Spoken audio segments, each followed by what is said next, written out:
51 නම් අපිට කතා කරන්න තියෙන ප්‍රශ්න පත්‍ර පන්ති. එතකොට මේ අපි 50 දක්වා කතා කරා. පේනවද ඇහෙනවද? පේනවා සර් ඇහෙනවා. ඇහෙනවනේ හරි. අපි එහෙනම් මේ 51 නම් ඉදිරියට කතා කරන්න යන්. පහත සඳහන් ABCD යන සිද්ධි යුගල අධ්‍යයනය කර 51 52 යන ප්‍රශ්න වලට පිළිතුරු සපයන්න. දැන් මෙහෙමයි තියෙන්නේ. එතකොට දැන් මම අද බලාපොරොත්තු වෙනවා අපේ හාමුදුරුවන්ගෙන් පොඩ්ඩක් මේකේ කවුරු හරි ඒකේ විග්‍රහයක් කරනවා නම් මෙන්න මෙහෙම නිසා මේක වෙන්නේ කියලා. බලන්න කවුරු හරි පුළුවන් නම් අපේ හාමුදුරුවෝ කෙනෙක් කියන්න බලන්න මේ දුම්පානයයි පෙනහළු පිළිකා ඇතිවීම අතර සම්බන්ධය අඩුවීම වැඩිවීම කොහොමද කියලා. ඒකේ මම දැන් හුඟක් මම්ම කියලා දුන්නානේ දැන් හාමුදුරුවන්ගෙන් පොඩ්ඩක් බලාපොරොත්තු වෙනවා මම. එහෙම බැරිවත් ගැටලුවක් නැහැ. කියන්න බලන්න අපේ හාමුදුරුවෝ කෙනෙක් කවුරු හරි මේ මයික් එක ඔන් කරලා දුම්පානයයි පෙනහළු පිළිකා ඇතිවීම අතර සම්බන්ධය අඩුවීම වැඩිවීම කොහොමද කියලා. දුම්පානය වැඩි වෙද්දි මේ පෙනහළු පිළිකා වැඩි වෙනවා සර්. ඔව් වැඩි වෙනවා. තා හොඳයි. දුම්පානය වැඩි වෙනකොට පෙනහළු පිළිකා වැඩි වෙනවා. දුම්පානය වැඩි වෙනකොට පෙනහළු පිළිකා වැඩි වෙනවා. හරි හාමුදුරුවෝ කිව්වා. මේ පෑන අපි එතකොට ප්‍රශ්න පත්‍රය කරනකොට අපි ඒ වගේ දෙයක් මෙන්න මෙහෙම ලකුණු කරගන්නවා. ඊතල දෙකෙන් නේ සර්. ඉන්නවා මේකේ ඉන්නේ නෑ නේ පෑන. පෑනේ වැඩ කරන්නේ. මෙතන thickness එක අඩුලා. පෑන ලී වෙන්නේ මොකද? හරි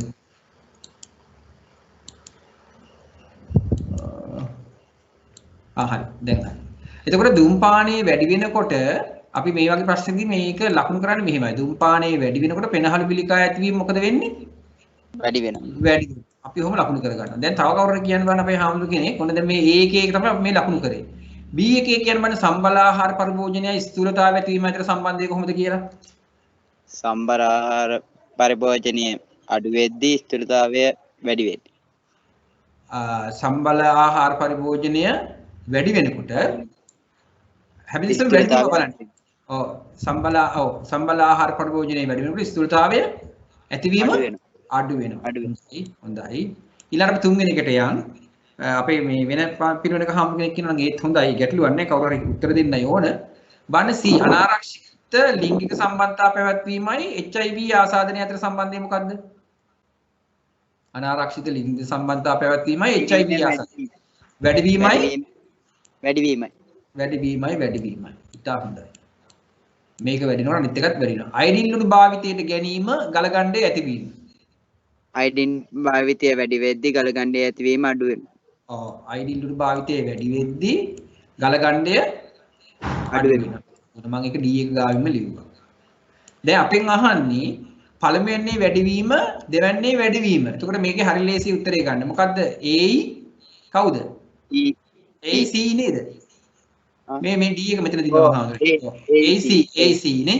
AC. එතකොට එහෙනම් උත්තරේ 51 කීයද? 2 නේ. එතකොට මේක තමයි උත්තරේ වෙන්නේ. එතකොට අපේ හාමුදුරුවෝ අනිවාර්යයෙන්ම මේ අද අලුතෙන් සම්බන්ධ වෙච්ච හාමුදුරුවෝ මතක තියාගන්න මේ ප්‍රශ්නෙට අපි උත්තර ලියනකොට මේ ඊතල දාගන්න. මේක හිතෙන් කරන්න බෑ. මේ වගේ ඊතල දාලා මේ ප්‍රශ්න ඉදිරියෙන් මේ වගේ ඊතල ලකුණු කරගන්න. වැඩිවීම වෙනකොට අනිත් එක්කෙනා කොහොමද? හරි? එතකොට මේ වගේ ලකුණු කරලා තමයි මේ උත්තරේ හොයන්නේ. ඊළඟට අපි ඊළඟට යන්. ඒකත් ලේසි දැන් උත්තරේ ගන්න. ඒකේ කොහොමද තියෙන්නේ පළමුවෙන්නේ වැඩිවීම අඩු වෙන. දැන් හරි ලේසි මේ දෙක ගත්තානේ. එහෙනම් මොකද්ද උත්තරේ? A D නේද? BD නේද? sorry BD. ඔව් B සහ D අක්ෂර. ඒ කියන්නේ උත්තරය 3 52 නම් 3. ඔන්න ඔක තමයි උත්තරේ වෙන්නේ. තේරුණා නේද? ඒක ගැටලුවක් නැහැ නේ. හරි ඊළඟට යන්න. දැන් මේ තියෙන්නේ කන වගින් ප්‍රතිග්‍රහණය කරන ශබ්දේ ගමන් ගන්නා මාර්ගයේ ගැලීම් සටහනක්. ඔය ගැලීම් සටහනක් දීලා තියෙන. ඒක මම මේ කන මේ අපේ පංච ඉන්ද්‍රියන් පිළිබඳව මේ පාඩම කතා කරද්දි මේ ගැන මම කතා කරා. මම පොඩි ස්ලයිඩ් එකකුත් හදාගෙන ආවා ඒ ගැන. අපි බලමු මේ කන්නේ පිළිබඳ පොඩි මේ ස්ලයිඩ් එකකුත් අරන් මතක් වෙන්න ආපහු හාමුදුරුවන්ට. එතන මේ තියෙන කන මේ කොටස් ටික අපි ලකුණු කරන්නත් මතක තියාගන්න ඕනේ විභාගෙදී. එතන මේ කනේ ශබ්දය ගමන් කරන ආකාරය තමයි මෙතන තියෙන්නේ. මෙන්න තියෙන මේ බාහිර ශ්‍රවණ නාලයෙන් ඔන්න ශබ්දය ඇතුළු වෙනවා. මේ බාහිර ශ්‍රවණ නාලයෙන් තියෙන්නේ. බාහිර ශ්‍රවණ නාලයෙන් ශබ්දය ඇතුළු වෙලා මේ තියෙන කර්ණපටහ පටලය වදිනවා. එතකොට කර්ණපටහ පටලය කම්පණය වෙනවා. මුලින් මෙන්නේ බාහිර කම්පෙත්තට. ශබ්දේ බාහිර කම්පෙත්තට එනවා. කම්පෙත්තෙන් යොමු කරනවා බාහිර ශ්‍රවණ නාලයට. බාහිර ශ්‍රවණ නාලයට ආපු ශබ්දය කර්ණපටහ පටලය කම්පණය කරනවා.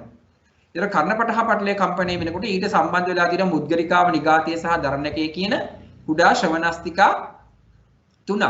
ඒ ශ්‍රවණස්තිකා කම්පණය වෙනවා. ඒ ශ්‍රවණස්තිකා කම්පණය වීමෙන් පසුව කර්ණ ශංකයට ඒ කම්පණය ගමන් කරනවා. ඊළඟට කර්ණ ශංකයේ ඇතුලේ තියෙනවා මොකද්ද?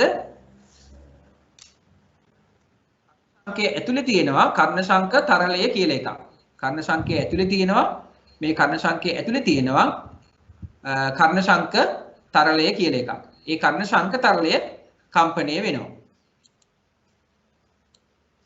ඒ කර්ණ ශංක තරලය කම්පණය වුණාට පස්සේ ඒ කම්පණය ශ්‍රවණ ස්නායු මේ තියෙන ශ්‍රවණ ස්නායුවට ඒ කියන්නේ ශ්‍රවණ ස්නායුවෙන් හට ගන්නවා ස්නායු ආවේග. ඊට පස්සේ ඒක මොළයට ගමන් කරනවා. ඔන්න ඕක තමයි වෙන සිදුවීම.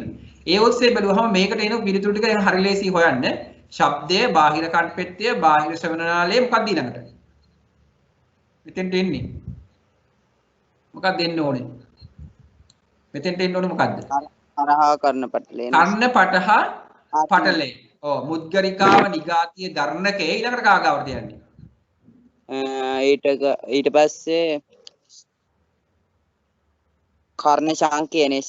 කර්ණ ශංකයට යනවා. කර්ණ ශංකයෙන් කර්ණ ශංක තරලේ. දැන් මේක මතක තියාගන්න මේ. දැන් මෙතන කර්ණ ශංකය තියෙනවානේ. දැන් මේක කාවොත් මතක තියාගන්න මම මේ ලේසි ක්‍රම කියන්නේ. මෙතන තියෙනවා කර්ණ ශංකය. කර්ණ ශංක තරලේනේ තියෙන්නේ. ඒතකොට අනිත් ඊට ඉස්සෙල්ලා අනිවාර්යෙන් තියෙන්නේ කර්ණ ශංකය. දැක්කද? මේ මෙතන කර්ණ ශංක තරලේනේ තියෙන්නේ. කර්ණ ශංක තරලේ මෙතන තියෙනවා. එතකොට මේක ඉස්සෙල්ලා එක්කිනා පුරවන්න තිබ්බොත් ඒ තියෙන්නේ කවුද?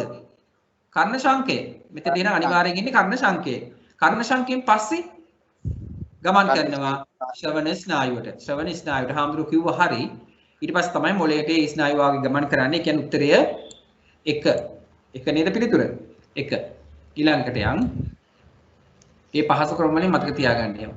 පහත දැක්වෙන ප්‍රකාශ සලකා බලන්න. පහත දැක්වෙන ප්‍රකාශ සලකා බලන්න. එකක් තමයි හෘද ස්පන්දනයේ පාලනය කිරීම, අධිමානසික ක්‍රියා පාලනය කිරීම, ශරීරයේ චලන ඇති කිරීමට දායක වීම, ආහාර ජීර්ණ ක්‍රියාවලිය පාලනය කිරීම. කොහොමද තියෙන්නේ? එතකොට මේකටත් මම පොඩි ස්ලයිඩ් එකක් හදන් ආවා. අපේ පෙළ පොතේ තියෙනම කාරණයක්. මේකෙත් තියෙන මෙන්න මේ කාරණේ පොඩ්ඩක් බලන්න. මේක ෆුල් ස්ක්‍රීන් දාන්න බලන්න තියෙනවා කියලා. එතකොට මෙන්න මේ ටික මතක තියෙන්න ඕනේ. අපේ මේ පිරිවෙන් අවසාන විභාගයේ මේ කොටසෙන් අහනවා ප්‍රශ්න. එතකොට මේ එක එකකින් වෙන කාර්ය කෘත්‍ය කියලා මෙතන තියෙනවා. නැත්නම් කාර්යකවත් ප්‍රශ්නයක් නැහැ. ඒක මස්තිෂ්කයෙන් තමයි වෙන මතකයේ දැනුම බුද්ධිය වැනි මානසික ක්‍රියා පාලනය කිරීම. අපි මතක තියාගන්න ඒවා ගොඩක් ඔය ගණිතමය ගැටලු විසඳනකොට මේ ගොඩාක් ක්‍රියාත්මක වෙනවා ඔය මස්තිෂ්කයේ මේ බුද්ධිය. අපි ගොඩාක් කල්පනා කරලා මතකයේ බුද්ධිය දැනුම කියන ඒවා පාලනය කරන්නේ ඔය මස්තිෂ්කයේ. වේදනාව සිසිල උණුසුම රස ගන්ධය වෙනීම, ශබ්දය ඇසීම වැනි සංවේදන ප්‍රතිග්‍රහණය කරන්නේත් මස්තිෂ්කයේ. ඊළාට ආවේග ලබා ගැනීමත් මස්තිෂ්කයේ. තේරුම් ගැනීම, ගබඩා කර ගැනීම, ශරීරයේ චලන ඇති කිරීමට දායක වීම ආදී සියලුම කාරණා වෙන්නේ මස්තිෂ්කයෙන්. අනුමස්තිෂ්කයෙන් වෙන්නේ ශරීරයේ ස්ථාන කිහිපයක් අතර එකවර ආවේග හුමාරු කිරීම. දේහය සමතුලිත බව රැක ගැනීම. තව දේහයේ සමතුලිත බව රැක ගැනීමට ස්ථානයක් අපේ තියෙන මොකක්ද? ඒ කොහෙද තියෙන්නේ? දේහයේ සමතුලිත බව රකින්න කෙනෙක් කවුද ඉන්නවා? කියන්න බාන කවු අපේ හාමුදුරු කෙනෙක් කොහෙද දේහයේ සමතුලිත බව රැක ගැනීමට තව අපේ තියෙනවා කොටසක් සම්බන්ධ වෙන අපේ පංචේන්ද්‍රයන් වල කොහෙද තියෙන්නේ? කනේ තියෙනවා. ඉතා හොඳයි. කනේ තියෙනවා අපේ සමතුලිත බව රැක ගැනීමට කොටසක්. ඊළඟට තියෙනවා මස්තිෂ්කයේ ලබා දෙන ආවේග වර්ධනය කිරීම. ඊළඟට මස්තිෂ්කයේ සිදුවන චලන නිශ්චයාකාරව සිදු කිරීමට සමායෝජනය කිරීම. සුෂුම්නා ශීර්ෂකයෙන් හෘද ස්පන්දනය පාලනය කිරීම. අන්න සුෂුම්නා ශීර්ෂකයෙන් තමයි හෘද ස්පන්දනය පාලනය කරන්නේ. ඒ හිඳ තමයි ඔය පිටිපස්ස පැත්තට කවුරු හරි ලී පොල්ලකින් අරන් මේවා ගැව්වොත් මේ හෘද ස්පන්දනය පාලනය කරන ස්ථානයේ හිඳ තමයි කෙනෙක් මරණයට පවාපත් වෙන්න පුළුවන් ඉන්නේ. ශ්වසනයත් පාලනය කරනවා. ඒව එන හිටින්න පුළුවන්. ඔය පිටිපස්සට මෙහෙම හයියෙන් පහරක් එල්ල කරොත් දැන් ඉස්සර කාලේ මිනිස්සු මේ කොණ්ඩේ බැඳ මේකේ ආරක්ෂාවට වෙන්නත් පුළුවන්. දැන් අපි කොණ්ඩේ එකතු කරලා බඳිනවනේ. ඒ බැඳහම මේ මස්තිෂ්කයට කිසිම කෙනෙකුට පහරක් එල්ල කරාට වදින්නේ නැහැ මේ ස්ථානේ. ඒකෝට ඒක ආරක්ෂිත උපක්‍රමයක් විදිහට ක්‍රියා කරලා දිනවා මේ පිටිපස්සට මෙහෙම කොණ්ඩේ ගැට ගැසීම. පහළට වෙන්න. ආහාර ජීර්ණ ක්‍රියාවලිය පාලනය කිරීම. වමනයේ කැස්ස කිමුසුමා යාම ගිලීම වැනි ක්‍රියා පාලනය කිරීම. ඒතර ඔන්න ඔය කාරණා ඔස්සේ ගියාම අපිට බලන්න පුළුවන් ප්‍රශ්නෙට මේ ප්‍රශ්නෙට පිළිතුර මොකක්ද කියලා. එතකොට A කියන්නේ හෘද ස්පන්දනය පාලනය කිරීම. ඊළඟට B කියන්නේ අධිමානසික ක්‍රියා පාලනය කිරීම. C කියන්නේ චලනය ඇති කිරීමට දායක වීම. D ආහාර ජීර්ණ ක්‍රියාවලිය පාලනය කිරීම. සුෂුම්නා ශීර්ෂකයෙන් වෙනව අහන්නේ. සුෂුම්නා ශීර්ෂකයෙන් මොකද්ද වෙන්නේ? මොනවද වෙන්නේ මේකෙන්? හරි කවුද මේ ඉදින කොටස් වල? හෘද ස්පන්දනය ආහාර ජීර්ණ ක්‍රියාවලිය පාලනය කිරීම. AD හෘද ස්පන්දනය පාලනය සහ ආහාර ජීර්ණ ක්‍රියාවලිය පාලනය කිරීම. ආහඳුරු මේවට උත්තර ලියලා තියෙනවද අපේ ආහඳුරු? මම මේ කතා කරන්න ඉස්සෙල්ලා බැලුවද පෙරලා කවුද බලන්නේ කතා කරන්න බන්නේ කවුද බලපුවේ? අපේ ආහඳුරු කියන්න බලන්නේ කවුද බැලුවේ කියලා මම මේ කතා කරන්න ඉස්සෙල්ලා මේ ප්‍රශ්නට උත්තර ලියන්න බැලුවද කියලා නිකන්වත්. බැලුවද උත්තර? ලියන්න. බලන්න නම් උන්නේ නැහැ සර්. ඒකනේ මේ ආහඳුරට අපිටත් වැඩි වෙලාව නැහැ නේ. මොකද එච්චර? දැන් විභාගේ ඉඳන් අවසනකම් උදේ ඉඳන් අවසනකම් පිරිවෙන් ඒ ඔය අමතරේ දාලත් කරනවා මගේ අරනු පාඩම් කරන්න. එහෙමද? හරි. එහෙනම් ඉතින් කමක් නැහැ ඉගෙන ගන්නනේ. එහෙනම් ගැටලුවක් නැහැ. නැත්තම් නිකන් මේ කාලේ ගත කරන්න එපා. මේවට පොත බලලා හරි උත්තර ලියන්න බලන්න. මෙතන සෑහෙන කොටසක් ආවරණය වෙනවා විභාගෙට. ඊළඟට මම පහක් දැක්වෙන්නේ එක් ප්‍රථමාධාර අවස්ථාවකදී ලබා දී හැකි දේශීය ඖෂධ කිහිපයකි. හරිද? ඔන්න වගේ දේශීය ඖෂධ කිහිපයක් තියෙනවා. අලු කෙසෙල් අල යුෂ පානයට දීම, කරපිංච කොළ යුෂ පානයට දීම, සර්ව විෂාදී තෙල් ආලේප කිරීම ආදී වශයෙන් ඔන්න වගේ නම් කරලා තියෙනවා. ප්‍රථමාධාර දෙන අවස්ථාවක දුන්න දේශීය ඖෂධ. මේවට අපි කියනවා දේශීය ඖෂධ කියලා. නේද? සර්ව විෂාදී තෙල්, කරපිංච කොළ, අලු කෙසෙල්, අල යුෂ ඔන්නවා දෙනවා. එතකොට මේකත් පෙළ පොතේ මේ කාරණේ තියෙනවා. බලන්න හමු වෙලා තියෙනවද දන්නේ නැහැ හාමුදුරුවන්ට. මෙන්න මේ පිටුවත් ඉතාල වැදගත් බලා ගන්න. මේ පිටු අංකේ නම් මේකේ සඳහන්ලා තියෙන 124. මේ 124 පිටු අංකේ මෙන්න මෙහෙම ටිකක් තියෙනවා කොටසක්. සර්ප දර්ශනයේදී කරන්න ඕන මොනවද? වමනයේදී කරන්න ඕන මොනවද? හාමුදුරුවනේ මොන වසර පොතේද? මේ පහවසර පෙළ පොතේ 124 පිටුව. හරි වමනයේට පිළිසීම් වලට දෙන්න පුළුවන් ඖෂධ වර්ග තමයි මේ දාලා තියෙන්නේ. ඒකට සර්ප දර්ශනයේ ඉඳන් කරපිංච කොළ පිටවක්කා කුප්පවේණිය ගස් කොටා යුෂ පානයට දීම. අලු කෙසෙල් අල යුෂ පානයට දීම. හාල් පාන වතුර පෙවීම. මොකද්ද හාල් පාන වතුර කියන්නේ? හාල් පාන වතුර කියන්නේ මොකද්ද? හාල් හොදපුවාම එන වතුර. එන පිරිසිදු වතුර. හාල් හොදපු වතුර. රත්මල් ගහේ පස්පංගුව, පිටවක්කා කරපිංච ගසේ පස්පංගුව, අමුකහ දෙහි දියලුණු සමගම්බරා සර්පයා දෂ්ට කර තැන තැබීම. විෂ ගල් තබා විෂ ඉරවීම. දැන් ඉස්සර නම් අපි දැකලා තියෙනවා ওই කළු පාට තත ගලක් තියෙනවා විෂ ගල් කියලා කියන්නේ. ඒක තිබ්බහම විෂ උරනවා කියලා දේශීය වෛද්‍ය ප්‍රතිකාර ක්‍රමයේ සඳහන් වෙනවා. ඒතර ඒ ගල් තියෙනමයි විෂ ඉස්සර ඇදලා අහක් කරේ. සර්ව විෂාදී කියලා තෙලක් තියෙනවා. ඒ තෙල ආලේප කරනවා. ඔන්න සර්ප දර්ශනයේදී කරන්නේවා. වමනේදී විලඳ හෙවත් පොරි මී පැණි සමග අමරා දීම.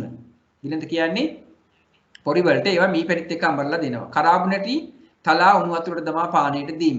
මේ කරාබු නැටි තල්ලා හදාගත්ත මේ පානයක් මේ තියෙන්නේ. සාදික්කා ගලගා දෙහි ඇඹුල්ය සමග දීම. සාදික්කා ගෙඩියක් කරන එක ගලේ අතුල්ලලා ඒකට දෙහි ඇඹුල් එක්ක දෙනවා.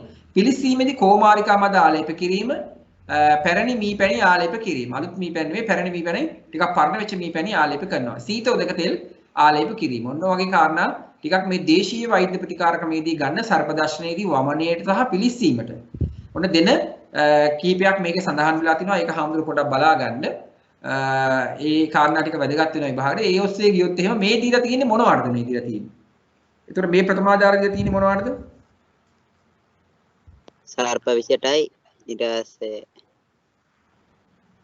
සර්ප විෂයට නේ සර්ප දර්ශනය.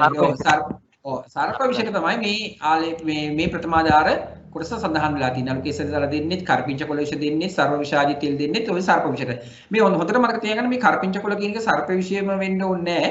මේ කරපිංච කොළ වල තව ගොඩාක් ගුණ තියෙනවා. එකක් තමයි ශරීරයේ තියෙන ඔය විෂ සහිත දේවල්. ඇඟේ අපේ ශරීරය තුළ විෂ එකතු වෙලා තියෙනවා නම් ඒ විෂ ඉවත් කිරීමේ හැකියාවක් කරපිංච කොළ වලට තියෙනවා. ඊළඟට කොලෙස්ටරෝල් අඩු කිරීමේ හැකියාවක් මේ කරපිංච කොළ වලට තියෙනවා. ඒ හින්දා කරපිංච කොළ අපි දාන වේලක හරි අපි ගන්න ආහාර වේලක හරි තියෙනවා නම් ඒක අපි විසි කරන්න නරකයි. ඒක පුළුවන් නම් හපලා ආහාරයට ගන්න ඕනේ. මොකද ඒක ඒ තරම් ඉතා වැදගත්. මොකද මේ වැදගත් කාරණයක් ඒවා ශරීරයේ තියෙන විෂ ඉවත් කිරීමටත් අර කොලෙස්ටරෝල් පාලනයටත් හේතු වෙන නිසා. හරි? ඊළඟ ප්‍රශ්නෙට අපි යමු. බෝ නොවන රෝග වැළඳීම පාලනය කළ නොහැකි සාධකයක් වන්නේ. අන්න බෝ නොවන රෝග පාලනය කරන්න වැළඳීම පාලනය කරන්න බැහැල්ලු මෙන්න මේ සාධකයෙන්. බලන්න මොකක්ද කියලා. ඒක ලේසි ප්‍රශ්නයක්. මේ පාඩම මම කතා කරා ගිය සුමාන. ඥානමය හේතු ඥානමය හේතු නැත්තම් ආරය කියලා කියනවා. අපි ආරය ගති නෑරය කියලා තියෙනවනේ. සාමාන්‍ය අපි කියනව නේද එහෙම? අපිට පරම්පරාවෙන් එන දේවල් අපිට නතර කරන්න බෑ. ඒවා වළක්වන්න බෑ. ඒවා ඥානවල තියෙන්නේ. එතකොට මේ ඥානමය හේතු වලින් එන කාරණා අපිට වළක්වන්න බෑ. එහෙනම් මේකේ බෝනවන රෝග වැළඳීම පාලනය කරන්න බැරි එකම සාධකය තමයි ඥාන ඔස්සේන ගැටලුව. හරි? ඊළඟට මේක බලන්න මේ කාරණේ. මේකක් තියෙන්නේ පහේ පෙළ පොතේ. මම පොඩි ස්ලයිඩ් එකක් එකට හැදුවා. මේ ගත්ත මේ පෙළ පොතේම පුටුනයක්. මෙන්න මෙතනින් තමයි අහලා තියෙන්නේ. මෙන්න මේ පිටුව 139. පස් බෙහෙත් කියලා එකක් තියෙනවා. හරි? ගිතෙල්, වෙඬරු, තලතෙල්, මීපැණි, උක්කහකුරු. මේ පිටුව පොඩ්ඩක් බලා ගන්න හාමුදුරුවෝ. පෙරලලා මේ කියව ගන්න නැවත. එතකොට මෙන්න මේ කාරණේ තමයි මේ ප්‍රශ්නේ අහලා තියෙන්නේ. එතකොට මොකද්ද මේ දීලා තියෙන්නේ? උක්කහකුරු, මීපැණි, ගිතෙල්, වෙඬරු, තලතෙල්. එහෙනම් මෙතන තියෙනවා කොළ බෙහෙත් කියලා තියෙනවා, ලුණු බෙහෙත් කියලා තියෙනවා, පළ බෙහෙත් කියලා තියෙනවා, පස් බෙහෙත් කියලා තියෙනවා. පස් බෙහෙත්. මේක හරියට මේ පාඩම් කරපු කාරණේම තමයි අහන්නේ පස් බෙහෙත් කියන එක. පහක් දැක්වෙන්නේ මා යන සෛල වර්ගය තමා ගැන ප්‍රකාශ කරන අදහස් කිහිපයකි. කවුරු ගැනද කියන්නේ? පහක් දැක්වෙන්නේ මා කියලා සෛල වර්ගයක් තියෙනවා. අපි හිතමු මේක මොනවා හරි සෛල වර්ගයක් කියලා. අපි දන්නේ නැහැ මොනවද කියලා. ඒ සෛල වර්ගය එයා ගැන කියනවා. අපි කියමු මෙහෙම ඒ කියලා සෛල වර්ගයක් තියෙනවා. ඒ සෛලය මම මෙන්න මෙහෙම එක්කෙනෙක් කියලා කියනවා. එයා ගැන විස්තර කරනවා. එයා කියන මොකද්ද? මාගේ දුර්වලතාව හේතුවෙන් මිනිසාට රෝග වැළඳේ. අන්න. එයා කියනවා මම අඩු නොතින් හරි මගේ දුර්වලතාවය නිසා මොනවද වෙන්න කියන්නේ? ලෙඩ හැදෙනවා කියලා කියනවා. එතකොට මාගේ ආයු කාලයේ දින 5ක් 7ක් අතර වේ. ආයු කාලේ දින 5යි 7යි. මා රතු ඇට මිදුළු තුල නිපද වේ. මොකද්ද වෙන්න පුළුවන්? ශ්වේතාණුද සර්? ශ්වේතාණු නෑ නේද? වසාසයිලස නෑ වසාසයි. වසාසයිලත්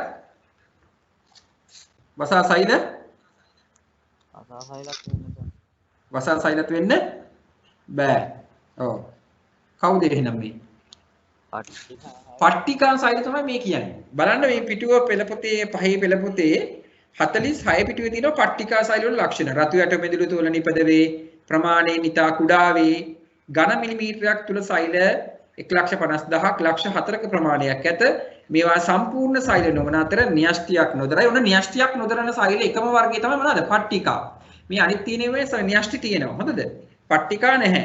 එතකොට රුධිර කැටිගැසීමේ ක්‍රියාවලියට දායක වෙනවා. දිනය ආයු කාලයේ දින 5ක් 7ක්. එතකොට 5ක් 7ක් තියෙන එකම සෛල වර්ගය කවුද? පට්ටිකා. මෙන්න මේ කාරණේ මතක තියාගත්තා නම් උත්තරේ හොයාගන්න පුළුවන්. හරිද? බලන්න පිටුව මේ 46 පහේ පෙළ පොත. ඊළඟට බලන්න ગેස්ට්‍රයිටිස් ඇතිවීමට හේතුවක් විය හැක්කේ. ગેස්ට්‍රයිටිස් හැදි වෙන්න පුළුවන් මෙන්න මේ හේතුවක් නිසා. මොකක්ද කියලා බලන්න. නියම වෙලාවට ආහාර නොගැනීම. නියමිත වෙලාවට ආහාර නොගැනීම.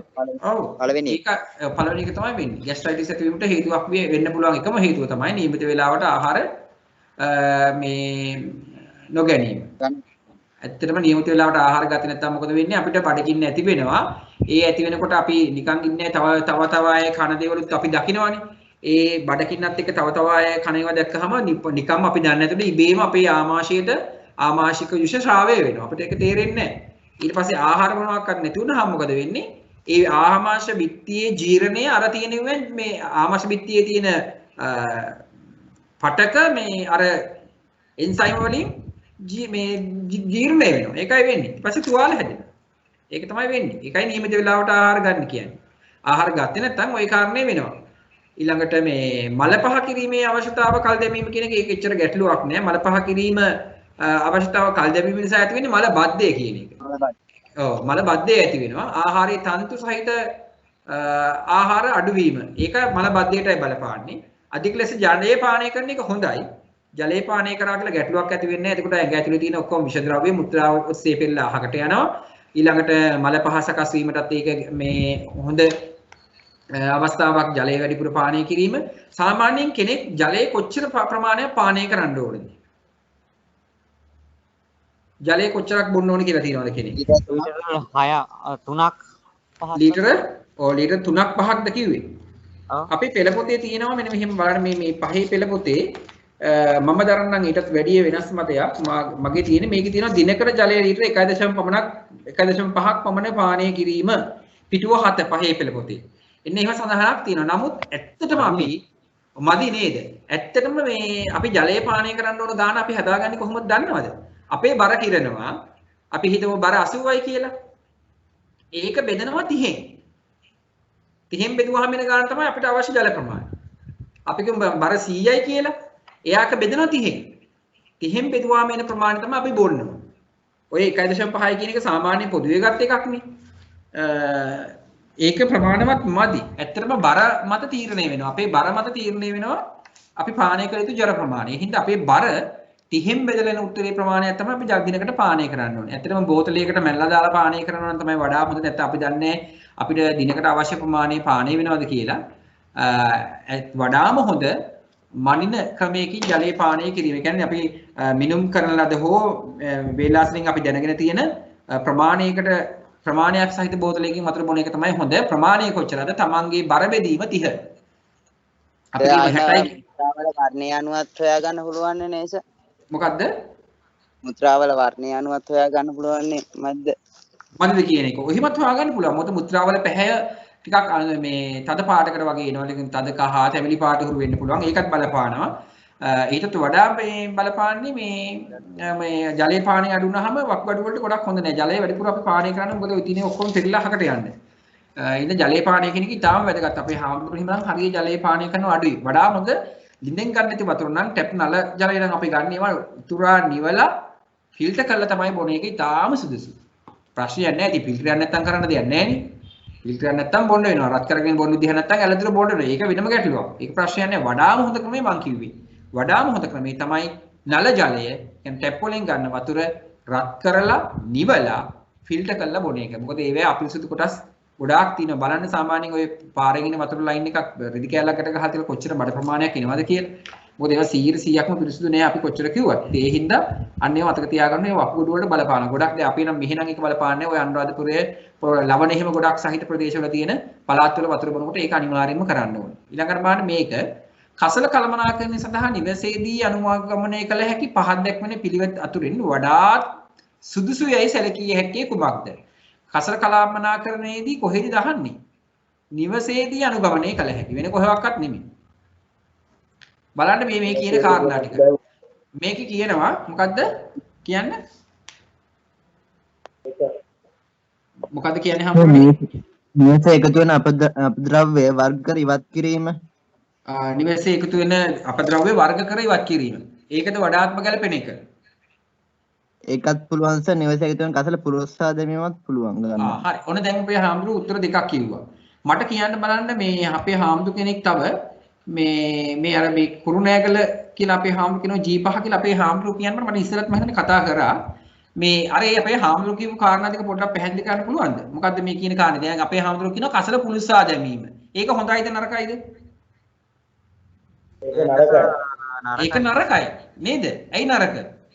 මොකද මේ වායුගෝලයට ඔව් වායුගෝලයේ දූෂණය වෙනවා. එතකොට මතක තියාගන්න ඕන ඒ හාමුදුරු එක කිව්වට ගැටලුවක් නැහැ. එහෙම තමයි අපි ඉගෙන ගන්න මෙතෙන්ට වෙලා තියෙන්නේ. ඒතකොට එකතු වෙන දේවල් පුලුස්සා දමනවා කියන එක ඊටාම හොඳ නැහැ. දැන් කරදහියක් මම පිච්චුවා නම් මුකුත් වෙන්නේ නැහැ. නමුත් ඉටිකොල, ප්ලාස්ටික්, පොලිතීන් ඔය කියන ඒවා පිලිසුවොත් එහෙම ඒවා පිලිසීමේදී එකතු වෙන බාහිර පරිසරයට ගොඩාක් වායු දූෂකාරක ගොඩාක් එකතු වෙනවා. ඉතින් ඒ හින්දා කවදාවත් කසල පුලුස්සන එක හොඳ නැහැ. හැබැයි අර දෙවෙනි කාරණේ හරි. නිවසේ එකතු කරන ලද්ද අපද්‍රව්‍ය වර්ග කර ඉවත් කිරීම. ඒක ඉතාම වැදගත්. දැන් අපි එකතු වෙන ඒවා දිරන ඒවා වෙනම එකතු කරන්න ඕනේ. ඊළඟට ප්ලාස්ටික් පොලිතින් වෙනම එකතු කරන්න ඕන. ඊළඟට e-waste නැත්නම් ওই පරිගණක, කම්පියුටර්, ඊළඟට ලැප්ටොප්, ඔරලෝසු ඒ කැඩෙන ඒවා වෙනම එකතු කරන්න ඕන. ඒවා වෙනම එකතු කරලා ප්‍රතිශක්තිකරණයට දෙන්න ඕන. ඊළඟට අපි තව ගත්තොත් ප්‍රතිශක්තිකරණ කඩදාසි වෙනම. කාඩ්බෝඩ් වෙනම. ඒ කඩදාසි කාඩ්බෝඩ් එකට දෙන්න හැකියි. ඒකට ඒවා වර්ග කරන්න ඕන. වර්ග කරලා ප්‍රතිශක්තිකරණ ස්ථාන වලට දෙන්න ඕන. ඒක තමයි වඩාම හොඳ. දැන් ඔය පරිගණක කෑලි ඊළඟට බැටරි ඔය අපි පාවිච්චි කරන බැටරි එහෙම නිකන් පොළොවට එකතු වෙන දෙන්න නරකයි. ඇත්තෙන් මේ වෑන් ලොකු විස ද්‍රව්‍ය කොටසක් අපේ ජලයට භූගත ජලයට එකතු වෙනවා. ඉතින් ඒ හින්දා කවදාකවත් බැටරි කෑල්ලක් ඔය ආවට ගියාර නිකන් විසික් කරන්න එපා. ඒක හොඳ නෑ.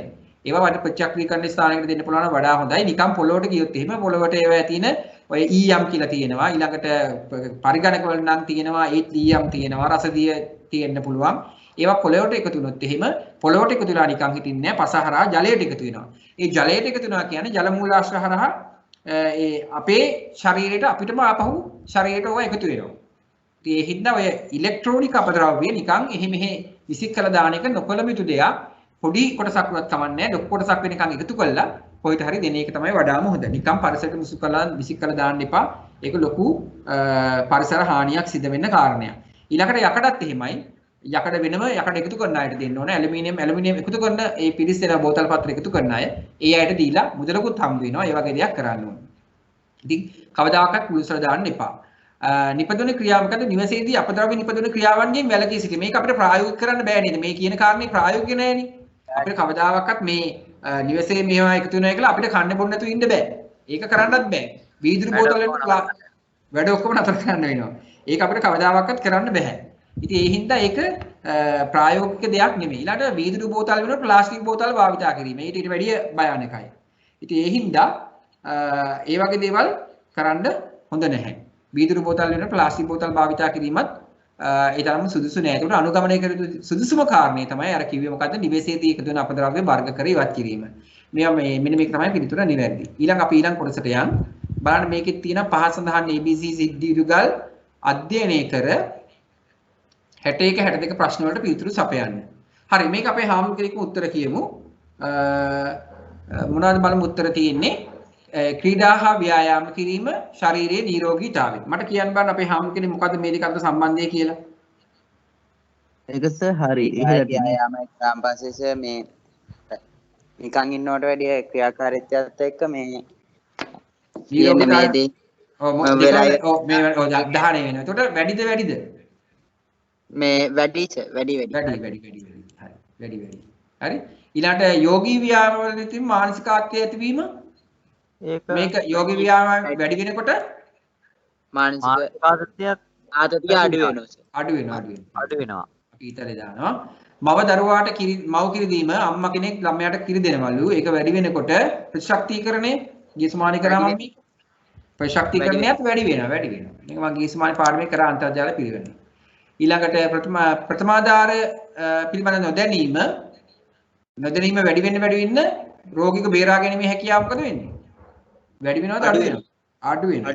ඒක ලේසි. එහෙනම් මේකේ උත්තරේ ගන්න හරිම ලේසි දැන්. මේ ඊතල ක්‍රමේ පාවිච්චි කරන්න.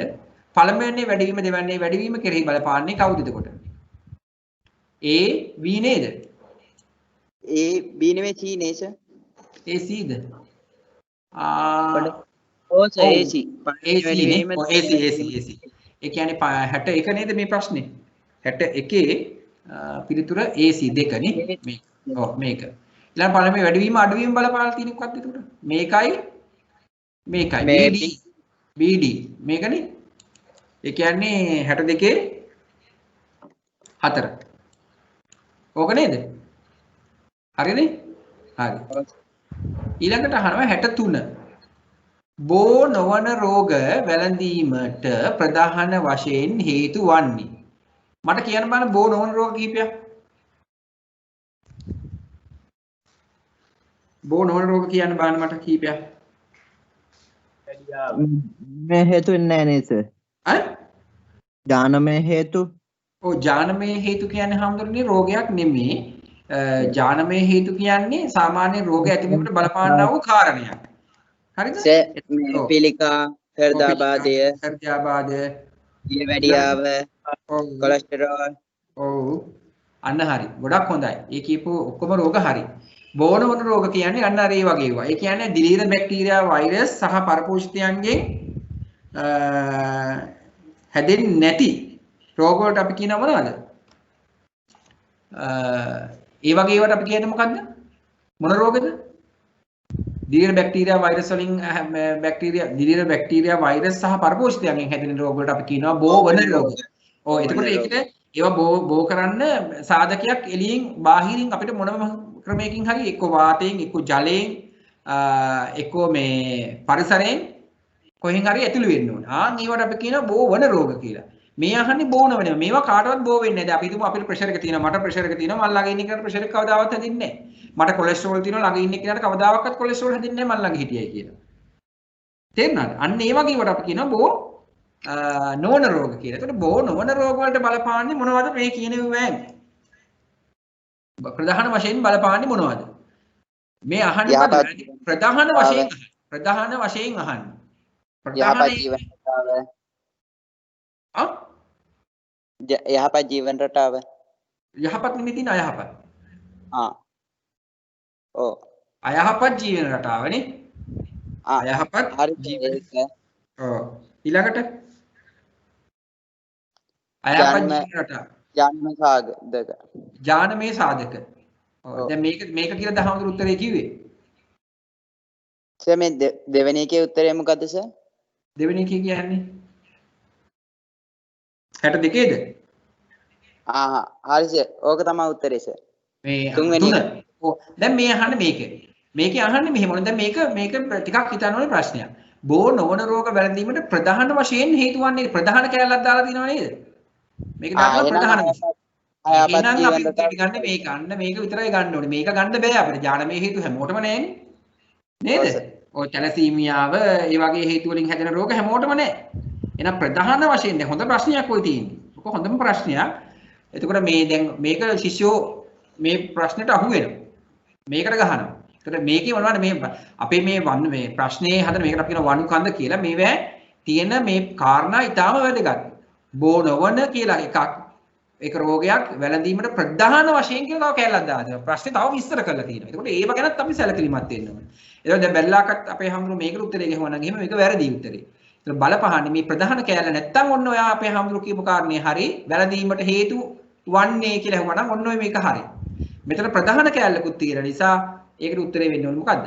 අයහපත් ජීවන රටා තමයි බලපාන්නේ. ප්‍රධාන වශයෙන්ම බලපාන්නේ අපේ අයහපත් ජීවන රටා. මොනවද අයහපත් ජීවන රටා කියන්නේ?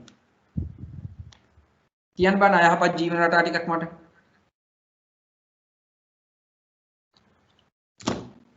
අයහපත් ජීවන රටා ටිකක් කියන්න බලන්න. ඔය ත්‍රිපිටක ධර්මායතනේ මේ අපේ හාමුදුරුවෝ ඉන්නවා සුභද්‍රා අපි කතා කරා බෝධි විහාරය හරි කුරුණෑගල සදහම් සෙවන අපේ හාමුදුරුවෝ කෙනෙක් කියන්න බලන්න අයහපත් ජීවන රටා ටිකක් මොනවා හරි මට මියුට් ඔන් කරන්න බැන්න ගැටලුවක් නැහැ. කවුරු හරි කියන්න බලන්න අයහපත් ජීවන රටා කියන්නේ මොනවද කියලා. මොනවද මේ අයහපත් ජීවන රටා කියන්නේ? ඔව් කියන්න අපේ කුරුණෑගල හාමුදුරුවෝ කියන්න බලන්න. අපිට හිතුගම මොකද්ද හාමුදුරනේ? අපිට හිතුගම ඔව් මට පොඩ්ඩක් අපේ හාමුදුරුවෝ කියන එක ඇහෙන්නේ නැහැ. හරි. හාමුදුරුවෝ උත්තරයක් දුන්නානේ ගැටලුවක් නැහැ. හින්දා ඔය අයහපත් ජීවන රටා කියන එකෙන් අදහස් කරන්නේ අපි එකක් අපි ගන්න සම්බල ආහාර වේලක් ගන්න. අපි කෘත්‍රිම ආහාර, ශනික ආහාර, රස මත්ද්‍රව්‍ය පානීය, රසකාරක අඩංගු ආහාර ගැනීම, මත්ද්‍රව්‍ය පානීය, මත්පැන් පානීය, හරි දුම් වැටි ඕවා පානීය කරන. ඊළඟට විවේකී හා නිින්ද නැතුව ඉන්නවා ගොඩක් අය. ආන්න ඒවා තමයි අයහපත් ජීවන රටා කියන්නේ. ඒ අයහපත් ජීවන රටා නිසා අපිට බෝ නොවන රෝග ගොඩාක් හැදෙනවා. ඒ කොලෙස්ටරෝල් අපි කියමු කොලෙස්ටරෝල් වගේ නම් හැදෙන්නේ ඔය තෙල් සහිත ආහාර වැඩිපුර ගන්නවා. අපිට ප්‍රෙෂර් එහෙම හැදෙනවා. කොලෙස්ටරෝල් ඒ කියන්නේ තෙල් සහිත ආහාරත් බලපානවා. නිදි වැරීම වගේ දේවල්, විවේකී අඩවීම, මානසික ආත්ති කියන දේවලුත් බලපානවා. ඔය මේ රුධිර පීඩනය වගේ ඇති වෙන්නේ. ඒතර ඔන්න ඔය හේතු කීපයක් හේතු වෙනවා බෝ නොවන රෝග ඇතිවීමට. හරි. ඒතර අයහපත් ජීවන රටා කිව්වේ අන්න ඒවා. විභාගෙට ඔය අයහපත් ජීවන රටා කියන්නේ මොනවද කියලා අහන්නත් පුළුවන්. ඊළඟට යහපත් ජීවන රටා මොනවද කියලා අපෙන් අහන්නත් පුළුවන්. හරිද? ඊළඟට බලන්න කිසියම් රෝගයක් පිළිබඳ තොරතුරු කිහිපයක් පහත දැක්වේ. ඒ ඇසුරින් ප්‍රශ්න අංක 64 සහ 65ට පිළිතුරු සපයන්න. ප්‍රශ්න අංක 64යි 65ටයි පිළිතුරු සපයන්නලු මේ දීලා තියෙන කොටස් වලින් බලන්න මෙම රෝගී රෝග වාහකයා ඊඩිස් ඊජිප්ටයි හා ඊඩිස් ඇල්බෝපික්ටස් යන මදුරු විශේෂ වේ. දින ගණනාවක් පවතින තද වුණ හිස රදේ ඇඟපත වේදනාව ආදී මෙම රෝගයේ සාමාන්‍ය ලක්ෂණ වේ. මෙම රෝගයේ අසාධ්‍ය තත්වයේදී හැමයට කුඩා ලේ පැල්ලම් මතුවේ. ඔන්නෝමනේ තියෙන්නේ. එතකොට දැන් මේ ඩෙන්ගු. ඒක ආපුගේ හැමෝම කොහොමද ඩෙන්ගු කියලා කෙලින්ම කිව්වේ? අර මදුරුවස. ඕ දැන් මේ අපිට මේ මදුරුවගේ නම දීලා තියෙනවනේ. දැන් ඒක දැන් යම් කිසි දෙයක් පිළිබඳව හොඳට දැනගත්තාම අපිට තියෙන වාසිය ඒකයි මේ අපි දැන් මදුරුවා ගැන දන්නවා. එතකොට මදුරුවා කවුද කියලා දැනගත්තාට පස්සේ අපිට අනිත් මොනවක් ගැන හොයන්න ඕනේ නැහැ. ඊඩිස් ඊජිප්ටයි ඊඩිස් ඇල්බෝපික්ටස් කියන මදුරු දෙවර්ගයෙන් හැදෙන්නේ කෙලින්ම ඩෙන්ගු. එක්ක අපි වෛරසයේ නම දීලා තියෙමු මොකක්ද කියන වෛරසයේ නම මොකද? ෆ්ලාවි විරිඩේ. මේකේ වෛරසයේ නම මොකද්ද? ෆ්ලාවි විරිඩේ වෛරසය. ඒකත් වෛරසයක්. ඒතර ඒ වෛරසයේ නම දීලා තිබ්බනම් ඒත් අන්න ඒකෙන් හොයාගන්න පුළුවන්. එතකොට මේ අපිට මේ ඉතුරු කාරණා වැදගත් වෙන්නේ නැහැ. මොනවා හරි කාරණයක් හොඳින් දැනගෙන හිටියා නම් අපිට අන්න ඒක වාසිදායක තත්වයක් වෙනවා මේ ප්‍රශ්න වලට පිළිතුරු ලියන්න. මෙන්න මෙතන තියෙනවා පොඩි මේවා ටිකක් මම මේ ස්ලයිඩ් ටික අපේ හැමෝම මේ පාඩම් කරනවාම එවන්න. මෙන්න මේ ඩෙන්ගු වල තියෙන මේ විස්තර ටිකක් තමයි මේ තියෙන්නේ. රෝගේ වැළැක්වීමට දායක වීමට නම් අපේ සැමගේ යුතුයකමක් වගකීමක්. ඩෙන්ගු යන වෛරස් එකකින් මගින් බෝ වෙන රෝගයකි ඊඩිස් වර්ගයේ මදුරුවන්. ඊඩිස් ඊජිප්ටයි ඊඩිස් ඇල්බෝපික්ටස් කියන වර්ග දෙකක් ඉන්නවා. ආන්න ඒගොල්ලන්ගෙන් තමයි මේක පතුරවන්නේ. ඊළඟ මේක මේ මදුරුවාගේ ජීවන චක්‍රයේ අවස්ථා කීපයක් තියෙනවා. මේ මදුරුවා බිත්තර දානවා මේ වගේ භාජනවල ඒකෙන් කීටයක් ඇති වෙනවා. ඊළඟ පිලවා මදුරුවා විදිහට තමයි බිත්තර කීටයා පිලවා මදුරුවා කියන මේ වගේ ජීවන චක්‍රයේ අවස්ථා කීපයකදී කීපයක් ගත කරලා සුහුමුල් මදුරුවෙක් බවට පත් වෙනවා. එතකොට මේ සුහුමුල් මදුරුවා නිරෝගී කෙනෙකුට විද්දාම ඒ මදුරුවාගේ ඇඟේ ෆ්ලාවි විරිඩේ කියන වෛරසය තියෙනවා නම් පමණක් නිරෝගී පුද්ගලයාට මේ රෝගය ගමන් කරනවා. එතකොට අපි හිතමු ගෙදර ඔන්න ඩෙන්ගු රෝගියෙක් ඉන්නවා. තව ඩෙන්ගු හැදිච්ච නැති කට්ටිය ගෙදර ඉන්නේ. කියන්නේ එක ඩෙන්ගු රෝගියෙක් ඉන්නවා. තව ගෙදර ඩෙන්ගු හැදුණු නැති අය ඉන්නවා. එතකොට අපි හිතමු නිකම් මදුරුවෙක් ඔන්න ඩෙන්ගු හැදිච්ච කෙනාගේ ඇඟේ මදුරුවෙක් විදලා අපේ ඇඟේ විද්දොත් අපිට ඩෙන්ගු හැදෙනවද නැද්ද? නෑ සර්. ඇයි? අර මේ මදුරු ඊජිප්ටයි මේ ඊජිප්ටයි කියන මදුරුවම විදින්න ඕනේ නේද? ඔව් සර්. ඔව් අන්න යාම විදින්න ඕනේ. නිකම් මදුරුව විද්දට හරියන්නේ නැහැ. නිකම් මදුරුව විද්දලා මේක මදුරුවට අරන් යන්න බෑ. නිකම් මදුරුවෙක් විද්දලා ඒ මදුරුවට මේ කියන වෛරසය අරන් යන්න බෑ. ඒ විදින මදුරුවා ඊඩිස් ඊජිප්ටයි ඊඩිස් ඇල්බෝපික්ටස්ම විය යුතුයි. එතකොට ඩෙන්ගු හැදිච්ච රෝගියෙක් ඉන්නවා නම් අපි එයාව බලා ගන්න ඕනේ net එකක් දාලා වහපු කොටසක තියලා තමයි අපි ඒ කාමරයකට ඉන්නවා නම් මොකද අපි දන්නේ ඊඩිස් ඊජිප්ටයි තමයි මදුරුව පියාඹන් යන්නේවා ඊඩිස් ඊජිප්ටයිද ඊඩිස් ඇල්බෝපික්ටස් කියලා අපි දන්නේ. ඉතින් ඒ හින්දා වඩාත්ම ආරක්ෂිත ක්‍රමවේදය තමයි ඒ ඩෙන්ගු හැදිච්ච කෙනා මදුරු දෙලක් ඇතුලේ තියලා අපි බලාගෙන සත්කාර කිරීම. එහෙම නැත්නම් ඒ කෙනා ඉන්න කාමරේ හරි ප්‍රවේශයෙන් අපි ඉන්නවනේ. මොකද මදුරු ඔය කියන වර්ගයේ මදුරුවෙක් එයාට විදලා අපිට විද්දොත් අපිට රෝගේ බෝ වෙනවා. සාමාන්‍ය මදුරුවෙක් විද්දට එහෙම බෝ වෙන්නේ නැහැ. ඒ කාරණේ මතක තියාගන්න ඉතාල වැදගත් කාරණයක්. ඒක ප්‍රශ්නවලදී වෙන වෙන ආකාරවලට අහන්න පුළුවන්. ඒකට මේක මර්ධනය කරන්න තියෙන දේවල් තමයි යටින් දාලා තියෙන ජලයක තුන ස්ථාන භාජන බිත්තර දමන ඒවා අපි මොකද කරන්නේ විනාශ කළා දාන්න ඕනේ. ඊළඟට මේ භාජන නිකන් පෙරලලා දාලා මේ වතුර අහක් කරලා ඉවරලා එහෙම තිබ්බට හරියන්නේ නැහැ. මේ මදුරුවා මේ බිත්තර භාජනේ අලවනවා. විශාල ලක්ෂ ප්‍රමාණයක් මේ බිත්තර ඉතාම වැඩි ප්‍රමාණයක් අලවනවා භාජනවල. ඒ භාජනවල අලවන නිසා ඒ භාජනේ මොකද කරන්න ඕනේ අපි? භාජනේ හොඳට මොනවා හරි බුරුසුවකින් හරි පොල්ලෙල්ලකින් හරි මොනවා හරි එකකින් හොඳට අතුල්ලා වතුර දාලා හොදලා අහක් කරලා තමයි භාජනේ තියන්න ඕනේ. එතකොට තමයි බිත්තර ටික ගැලවිලා අහකට එන්නේ. නැත්තම් බිත්තර ටික හැමෝම තියෙනවා. අපි හිතමු භාජනයක වතුර තිබුණා. අපිට හිතනවා ඕනේ වැහි කාලේදී අපි දන්නේ නැහැ බිත්තර තියනවද නැද්ද කියලා අපිට පේන්නේ නැහැ. අපි භාජනෙට ඔන්න දැන් මේ මදුරුවා බිත්තර දාලා ගිහිල්ලා තියෙන්නේ. අපි ඩෙන්ගු හැදෙයි මදුරුවා බිත්තර කීටෝ හැදෙයි කියලා වතුර එක හලනවා. වතුර එක හැලුවට වැඩක් නැහැ. අපි දන්නේ මේකේ මේ ඩෙන්ගු මදුරුවාගේ මේ බිත්තර තියනවාද කියලා. ඒතර බිත්තර අපි අර දැක්කේ නැතත් භාජනේ හොඳට අතුල්ලා හොදලා අහක් කරලා තියෙන එක තමයි හොඳ. ඊට පස්සේ ආයි වතුර වැටිච්ච වෙලාවක මේ බිත්තර කොච්චර කාලයක් තිබුණාවත් සක්‍රිය වෙලා ආයි කීටයක් හැදෙනවා. ඒ හින්දා හරි වැදගත් මේ කියපු කාරණේ භාජන හොදනවා නම් ඒවා ඒ කියන්නේ වතුර එකතු වෙච්ච භාජන හොදලා අහක් කරන්න ඕන අර කියපු විදිහට. ඒතර මදුරුවෙක් සාමාන්‍යයෙන් දින 7ක් 9ක් යනකොට මදුරුවෙක් හැදෙනවා. සාමාන්‍යයෙන් අපි සතියකට වරක්වත් මේ මදුරුවන් බෝ වෙන ස්ථාන ගැන පරීක්ෂා කරලා ඒ ස්ථාන විනාශ කරලා දාන්න ඕනේ, අහක් කරලා දාන්න ඕනේ. හරි? ඊළඟට බලන්න ජීවන චක්‍රයේ hello sir. ඔව්. අර මේ පිරිවෙන එක නම්බර් එකක් නම් දාලා WhatsApp හරියට දන්නේ නැහැ කියලා. ඔව් මට තේරුන්නේ නැහැ. ඒක දාන්න කියලා කියලා තියෙන්නේ. නෑ නෑ නම්බර් එකක් දාලා තියෙනවා WhatsApp group එක සම්බන්ධ කරගන්නයි කියලා. ඔව් හාමුදුරුවෝ ඒක ඇඩ් කරනවද එහෙනම්? හරි සර් මම ඇඩ් කරන්න සර්. මොකද්ද පිළිවෙල මේ දාලා තියෙන ශාස්ත්‍රෝදයේද? මොකක්ද ශාස්ත්‍රෝදය පිරිවෙන සර්.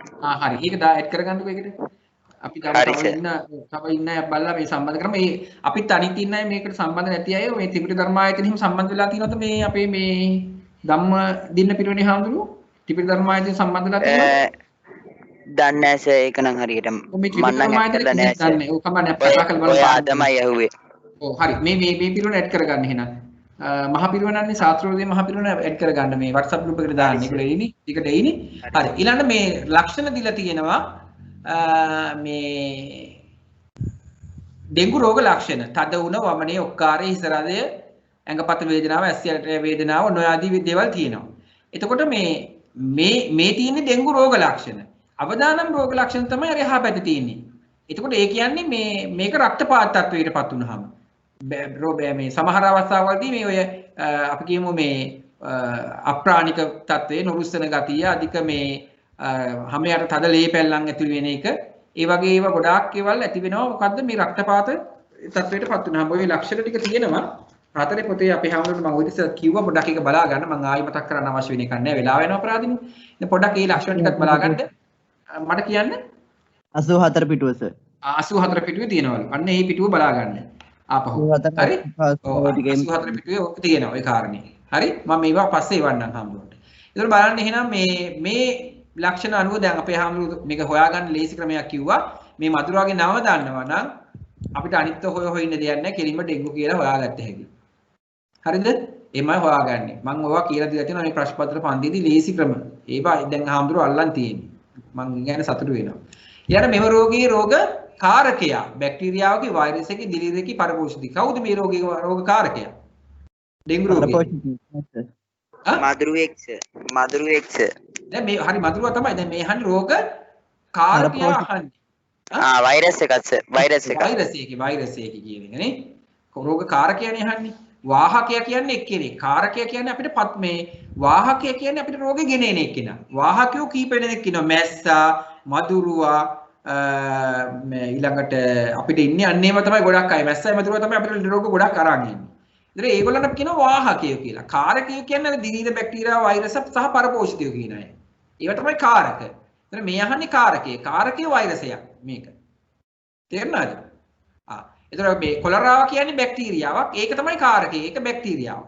දද කුෂ්ඨ දද එහෙම කියන්නේ දිලීරයක්. ඊළඟ මැලේරියාව කියන්නේ පරපෝෂිතේ. මැලේරියා රෝගේ. මැලේරියා රෝගේ හදන කාරකයා කවුද? පරපෝෂිතේ. දද හදන රෝග කාරකයා කවුද? දිලීරයා. ඩෙන්ගු හදන රෝග කාරකයා කවුද? වෛරසයා. කොලරාව හදන රෝග කාරකයා කවුද? බැක්ටීරියාවක්. ඉතින් රෝග කාරකයා කියන්නේ කෙනෙක්, වාහකයා කියන්නේ තව එක්කෙනෙක්. ඒ රෝගය අරන් එන කෙනාට අපි කියනවා වාහකයා කියලා. එක්කිනාගෙන් එක්කිනාට පතුරවන කෙනාට. ඒක අපි කියන්නේ වාහකයා කියලා. මේ කියන්නේ කාරකයා ගැන. තේරුම් ගන්න හොඳට. ඊළඟ කොටසට යන්න.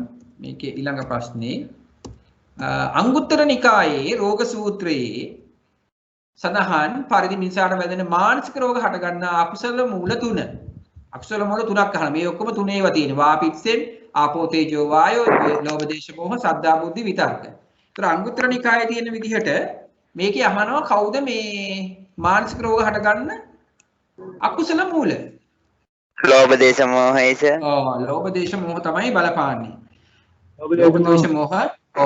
ලෝභ දේශ මොහ අංගුත්තර නිකාය නම් කොහොමද කියලා දන්නේ නැහැ සර්. ලෝභ මූලික මේ අකුසල මූල තුනේ හින්දා කිව්වේ ඒක. හරි. ඒක ගැටලුවක් නැහැ. ඇති ඔක හරි. අංගුත්තර නිකාය අපි කියවලා තියෙන ඇති වෙන්න පුළුවන් නේ. ඒක එච්චර ගැටලුවක් ඉන්නේ නැහැ. ඒවා එච්චර හිතන්න යන්න එපා. මේ අකුසල මූල තුනක් තියෙන හින්දා දැන් මේ ඔක්කොම තුනේ සෙට් තියෙන්නේ. වාපිච්චේ කිව්වම තුනයි. ආපෝ තේජෝ වායෝ කිව්වම තුනයි. ලෝභ දේශ මොහ කිව්වම තුනයි. සද්ධා බුද්ධි විතර්ක කිව්වම තුනයි. ඒතර මේ ඔක්කොම තුනේ සෙට් තියෙන්නේ. ඒතර මානසික රෝග හට ගන්න බලපාන්නේ මේ ලෝභ ද්වේෂ මෝහ කියන එක. අපි දන්නවා ද්වේෂ කරාම අපේ ශරීරයේ තියෙන හෝමෝන වෙනස් වෙනවා. ඉතින් එහෙම වුණාම මානසික රෝග හට ගන්නත් ඒක කාලයක් යනකොට හේතු වෙන්න පුළුවන්. බෞද්ධ විග්‍රහයේදී ඔය ලෝභ ද්වේෂ මෝහ කියන එක මානසික රෝග හට ගන්නවා කියලා හේතු වෙනවා කියලා දක්වලා තියෙනවා. ඉතින් එහෙනම් ඒක තමයි ඒක පිළිතුර. මේකේ. නැත්නම් වාපිස්සෙන් කියන්නේ මේ අපේ මේ වාපිස්සෙන් කියපු නිසා තමයි ආයුර්වේදයට අනුව අපේ රෝග හටගන්නේ. ආපෝ තේජෝ වායෝ කියන්නේ අපේ ශරීරයේ හැදලා තියෙන දේවල්. පඨවි ආපෝ තේජෝ වායෝ කියලා හතරක් තියෙනවා. මේක ආපෝ තේජෝ වායෝ විතරයි දක්වලා තියෙන්නේ. පඨවි කියන්නේ ඝන ස්වභාවය, ආපෝ කියන්නේ වැగిරෙන ස්වභාවය, තේජෝ කියන්නේ උණුසුම, වායෝ කියන්නේ මේ වායුමය ස්වභාවය. එතකොට ඒ වගේ පඨවි ආපෝ තේජෝ වායෝ කියන සතර මහා ධාතුන්ගෙන් තමයි අපේ මිනිස් ශරීරය හැදිලා තියෙන්නේ. ඒ හතර එකතු වෙලා. විද්‍යාවෙන් නම් කියන්නේ දෙයක් හැටියට තියෙන ඝන ද්‍රව වායෝ කියලා. මේකේ හතරක් කතා කරනවා බුදුදහමේ. ඒකට තේජෝ කියන එකත් එකතු වෙලා තියෙන බුදුදහම. විද්‍යාවේදී තේජෝ කියන එක කතා කරන්නේ ඝන ද්‍රව වායු විතරයි කතා කරන්නේ. හරිද? ඒතර ඒකේ පිළිතුර හරි. ඊළඟ පස්වන ශික්ෂාපදේ. sorry. තව ප්‍රශ්නයක් මගේ ඇරුණා. පුද්ගලයෙකු බියටපත් වූ හෝ කෝපයටපත් වූ අවස්ථාවක මොනවද ශ්‍රාවය වෙන්නේ? මේක මම ඔය ඉස්සෙල්ලා කියලා තියෙනවා. බලමු මතකද කියලා.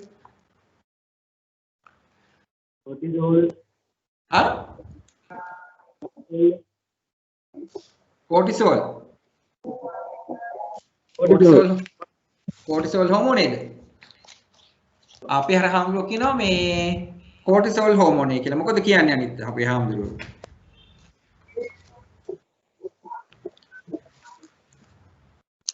තුන්වෙනි එක සර්. තුන්වෙනි එක 68 නේද?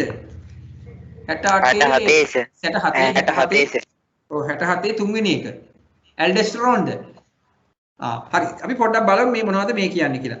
මතක තියාගන්න මේ හෝමෝන පාඩම මම කතා කරන මේක කියලා දුන්නා. මේක පහේ පෙළපතේ 99 පිටුවේ තියෙන පොඩ්ඩක් බලන්න පෙරලා. ඒකේ තියෙනවා අධිවුක්කේ බාහිකයෙන් සහ මජ්ජාවෙන් ශ්‍රාවය වෙන හෝමෝන වර්ග කියලා කොටස් වෙන් කළා. ඊට බාහිකයෙන් ශ්‍රාවය වෙනවා ඇල්ඩෙස්ටරෝන් කියන හෝමෝනි.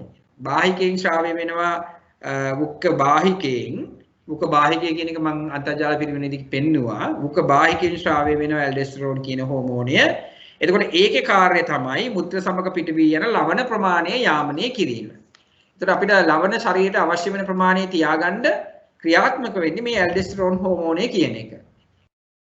ඊළඟට කෝටිසෝල් එකෙන් වෙන්නේ රුධිරයේ ග්ලූකෝස් මට්ටම අඩු වුනහම ඒක ඉහළ දාන එක තමයි කෝටිසෝල් කරන්නේ.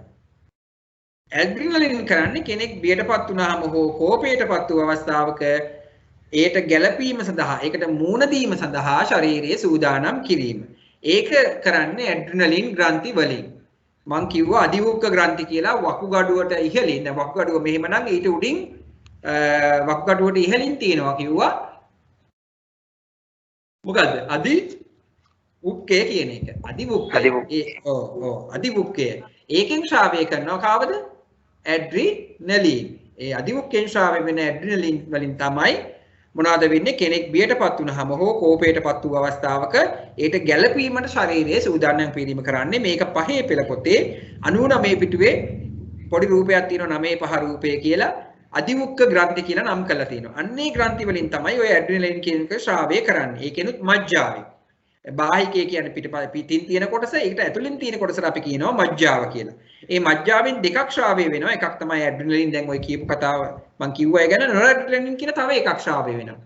ඇඩ්‍රිනලින් සහ නොරැඩ්‍රිනලින්. නොරැඩ්‍රිනලින් වලින් වෙන්නේ ග්ලයිකෝජන් ග්ලූකෝස් බවට පත්වීම, හෘද ස්පන්දන වේගයේ වැඩිවීම, ශ්වසන වේගයේ වැඩිවීම. අපි හිතමු දැන් ග්ලූකෝස් ශරීරයේ අඩු වෙච්ච අවස්ථාවක දැන් අපිට කලන්තයක් හැදෙනවා. ඒ කලන්තය හැදිච්ච අවස්ථාවක එහෙම ඇඟ ශරීරය ඇතුලේ තියෙන ග්ලයිකෝජන් ටක් ගාලා ග්ලූකෝස් බවට පත් කරනවා. පත් කරලා ශරීරයේ ක්‍රියාවලීන් වලට අවශ්‍ය විදිහට ලබා දෙනවා. ඒක තමයි කරන්නේ. ඉතින් ග්ලයිකෝජන් ග්ලූකෝස් බවට පත් කිරීමට නොරැඩ්‍රිනලින් කියන එක දායක වෙනවා. ඊළඟට හෘද ස්පන්දන වේගය වැඩි කරන්න මේ දායක වෙනවා කවුද? නොරැඩ්‍රිනලින් කියන එක. ඊළඟට ශ්වසන වේගය වැඩි කරන්නත් දායක වෙනවා. ඒකට මේකේ උත්තරේ වෙන්නේ මොකද්ද? පළවෙනි එක සර්. පළවෙනි එක. 68 පස්වන ශික්ෂාපදය කඩ කිරීම හේතුවෙන් වැළඳිය හැකි රුධිර සංසන්දන පද්ධතිය හා සම්බන්ධ බෝ නොවන ඔන්න අහනවා. තවත් මේක තීව්‍ර කළ තියෙනවා. පස්වන ශික්ෂාපදයේ වෙන්නත් ඕන. හතරවෙනි එක සර්. වැළඳෙන්නත් පුළුවන් වෙන්න ඕනේ. රුධිර සංසන්දන පද්ධතිය හා සම්බන්ධ වෙන්නත් ඕනේ. බෝ නොවෙන්නත් ඕනේ. ඔව් මොකක්ද උත්තරේ? මේ හතරවෙනි එක හෘදාකරණය සර්. හෘද අකරණීය. හෘද අකරණීය තමයි උත්තරේ නේ. ඇයි හෘද අකරණීය කිව්වේ? කොහොමද හෘද අකරණීය කියලා කිව්වේ? මේ